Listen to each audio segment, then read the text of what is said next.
Odisha staff selection commission ଅଧୀନରେ 16/11/2024ରେ ଦିଆଯାଇଥିବା ଆଡ଼ଭାର୍ଟାଇଜମେଣ୍ଟରେ ଆପଣଙ୍କର ଏକ କମ୍ବାଇନ୍ ପୋଷ୍ଟ ବାହାରିଛି, ଯେଉଁଥିରେ କି ଆପଣଙ୍କର ଉଭୟ ଅବକାରୀ ସବ୍ ଇନ୍ସପେକ୍ଟର ଏବଂ ଟ୍ରାଫିକ୍ ସବ୍ ଇନ୍ସପେକ୍ଟର ମିଶିକରି ବାହାରିଛି, ଯାହାର କି ଅନଲାଇନ୍ ରେଜିଷ୍ଟ୍ରେସନ୍ 25 ନଭେମ୍ବରରୁ ଆରମ୍ଭ ହୋଇ 24 ଡିସେମ୍ବର ପର୍ଯ୍ୟନ୍ତ ରହିଛି।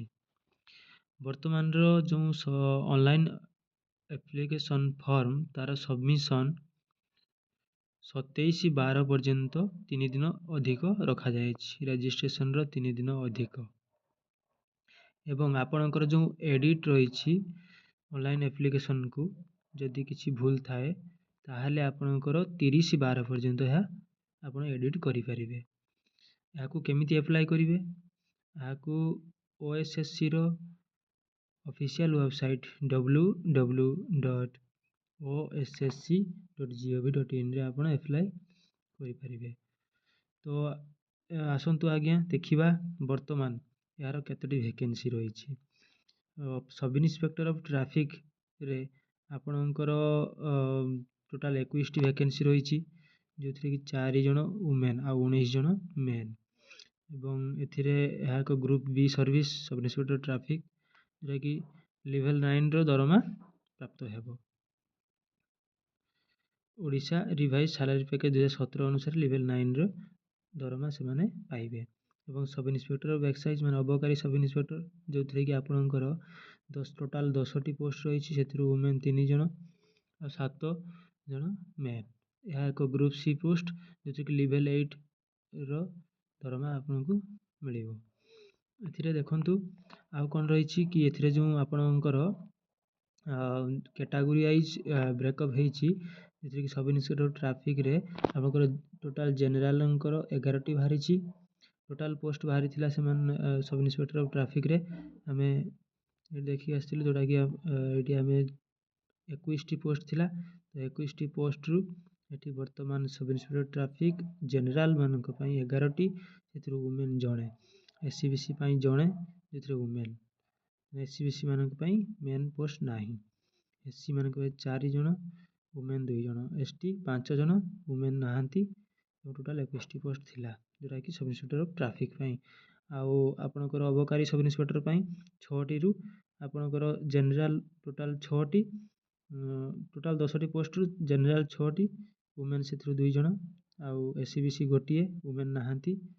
ଆଉ ଆପଣଙ୍କର ଯେଉଁ ରହିଲା SC ବିଲକୁଲ ବି ପୋଷ୍ଟ ବାହାରି ନାହିଁ, ଏବଂ ST ଆପଣଙ୍କର 3ଟି ଜଣେ ୱୁମେନ୍ ପୋଷ୍ଟ ବାହାରିଛି। ଏହାପରେ ଆପଣଙ୍କର ଯେଉଁ ଏଇ ପୋଷ୍ଟ ଆପ୍ଲାଏ କରିବେ ତାର ଯୋଗ୍ୟତା ମାନଦଣ୍ଡ, ଯେଉଁଥିରେ କି ଆପଣଙ୍କର ମିଡ଼ିଲ୍ ସ୍କୁଲ୍ ଏକ୍ଜାମିନେସନ୍ରେ ଓଡ଼ିଆ ଲାଙ୍ଗୁଏଜ୍ ଆପଣରେ ପରୀକ୍ଷା ଦେଇଥିବେ, ଏବଂ ହାଇସ୍କୁଲ୍ ଏକ୍ଜାମିନେସନ୍ ସାର୍ଟିଫିକେଟ୍ରେ ଓଡ଼ିଆ ଆପଣଙ୍କର ଗୋଟିଏ ମିଡ଼ିୟମ୍ ରହିଥିବ, ଯେଉଁଟାକି ଏବଂ ଆପଣଙ୍କର ଓଡ଼ିଆ ଲାଙ୍ଗୁଏଜ୍ ଯେଉଁଟାକି ଫାଇନାଲ୍ ଏକ୍ଜାମିନେସନ୍ 7ମ ଶ୍ରେଣୀରେ ରହିଥିବ। ଏବଂ ଏହା ଛଡ଼ା ଆପଣ କୌଣସି ଇଂଲିଶ ମିଡ଼ିୟମ୍ ସ୍କୁଲରେ ଓଡ଼ିଆକୁ ଗୋଟିଏ ସବଜେକ୍ଟ ହିସାବରେ ଟେଷ୍ଟ ହିସାବରେ ଦେଇ ସେଥିରେ ଆପଣ ପାସ୍ କରିଥିବେ। ଏହା ହେଉଛି ଯୋଗ୍ୟତା ମାନଦଣ୍ଡ। ଏହା ଛଡ଼ା ଆପଣଙ୍କର ଶୈକ୍ଷିକ ଯୋଗ୍ୟତା କ'ଣ ହେବ? ତ ଆପଣଙ୍କର ସବ୍ ଇନ୍ସପେକ୍ଟର ଅଫ୍ ଟ୍ରାଫିକ୍ ପାଇଁ ଆପଣ କ'ଣ ନା ବ୍ୟାଚଲର ଡିଗ୍ରୀଟେ ପାସ୍ କରିଥିବେ, ଯେଉଁ ଯେକୌଣସି ରେକଗ୍ନାଇଜ୍ ୟୁନିଭର୍ସିଟିରୁ, arts, science, commerce, engineering, law etcetera ଆଦିରେ ଆପଣ ବ୍ୟାଚଲର ଡିଗ୍ରୀ ପାସ୍ କରିଥିବେ। ସବ୍ ଇନ୍ସପେକ୍ଟର ଅଫ୍ ଏକ୍ସାଇଜ୍ ପାଇଁ କ'ଣ ନା ଆପଣ ବ୍ୟାଚଲର ଡିଗ୍ରୀ, ଏଥିରେ ବି ବ୍ୟାଚଲର ଡିଗ୍ରୀ ମାଗିଛି, ସେମ୍ କ୍ୱାଲିଫିକେସନ୍, କିଛି ଅଲଗା ନୁହେଁ। ତାପରେ ଆପଣ ବର୍ତ୍ତମାନ ଆସିବା ବୟସ ସୀମା, ଯାହାକି ସର୍ବନିମ୍ନ 21 ବର୍ଷ ଏବଂ ସର୍ବୋଚ୍ଚ 38 ବର୍ଷ। ଏବଂ ଏଥିରେ ଆପଣଙ୍କର ଯେଉଁ ନିୟମ ରହିଛି ଯେ SCBC, SC, ST ଆଉ ୱୁମେନ୍ କ୍ୟାଣ୍ଡିଡେଟ୍ ମାନଙ୍କ ପାଇଁ ଟୋଟାଲ୍ 5 ବର୍ଷର ରିଲାକ୍ସେସନ୍ ରହିଛି, ମାନେ 43 ଇୟର୍ ପର୍ଯ୍ୟନ୍ତ ରହିଛି। ଏକ୍ସ ସର୍ଭିସମ୍ୟାନ୍ ମାନଙ୍କ ପାଇଁ ଯେଉଁ ବେନିଫିଟ୍ସ ରହିବା କଥା ସେଇଟା ବି ରହିଛି, ଯେଉଁଟାକି ଓଡ଼ିଶା ଗଭର୍ଣ୍ଣମେଣ୍ଟ ସର୍ଭେଣ୍ଟ ରିକ୍ରୁଟମେଣ୍ଟ ରୁଲ୍ର ଆଧାରରେ। ଏହା ଛଡ଼ା ଏଥିରେ ଯେଉଁ ଯେଉଁ ଏକ୍ଜାମ୍ ହେବ, ରିକ୍ରୁଟମେଣ୍ଟ ଏକ୍ଜାମ୍ ହେବ, ସେଥିରେ ତା'ର କ'ଣ କ'ଣ ଷ୍ଟେଜ୍ ରହିଛି, देखो रिटिन एग्जामिनेशन फास्ट स्टेज, सेकेंड हूँ फिजिकल मेजरमेंट और फिजिकल एफिशिएंसी टेस्ट। यापर आपंकर रही सर्टिफिकेट वेरिफिकेशन। देखो स्टेज 1 रे जो रिटिन एग्जामिनेशन हम तो ए नंबर ऑफ क्वेश्चन रो 150 आउ से आपन को मार्क भी 150 आपको टाइम मिल 180।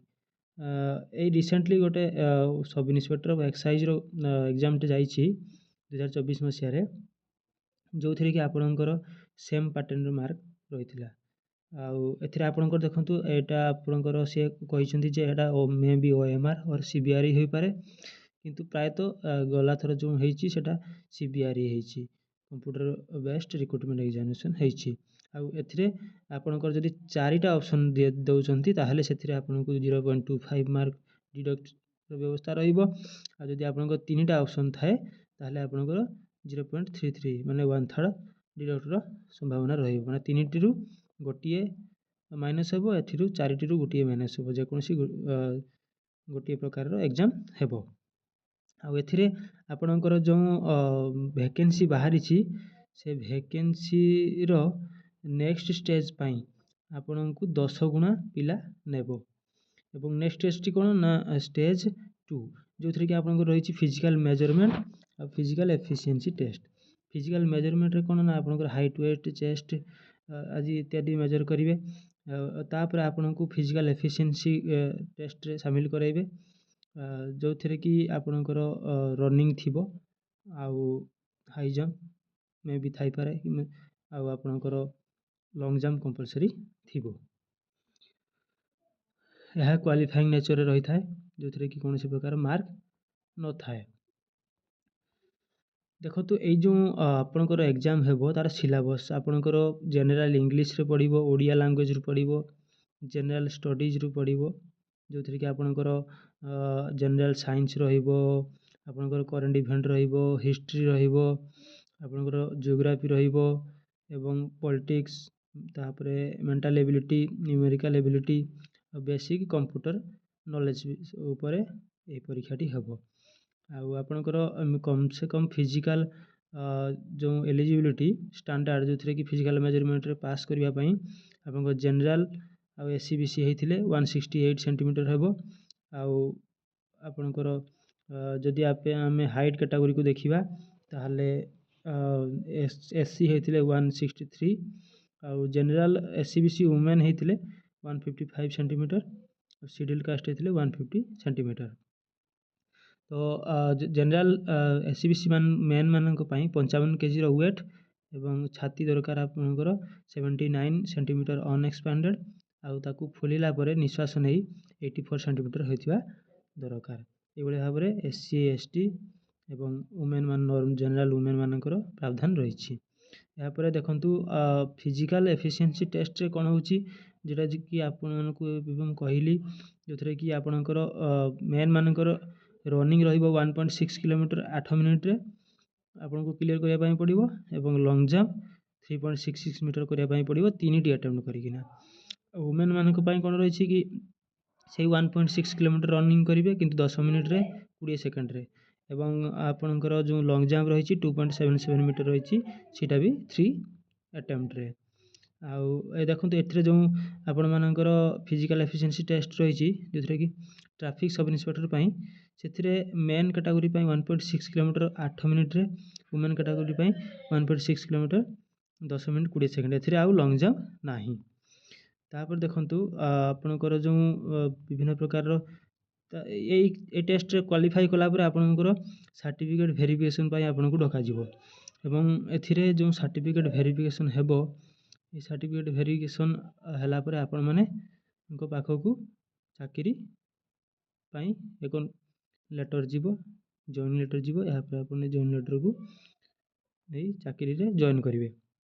जदि हो यही भाई एग्जाम रे यदि आपणकर समान मार्क थाए ताले आपको कौन कौन प्रिफरेंस दिज्व फास्ट डेट ऑफ बर्थ को दिज्व सेकेंड अल्फाबेटिकल ऑर्डर को दिज्व तापर कौन कह if not suitable women candidates are not available shortfall can be made by corresponding increasing the number of men candidates in that category.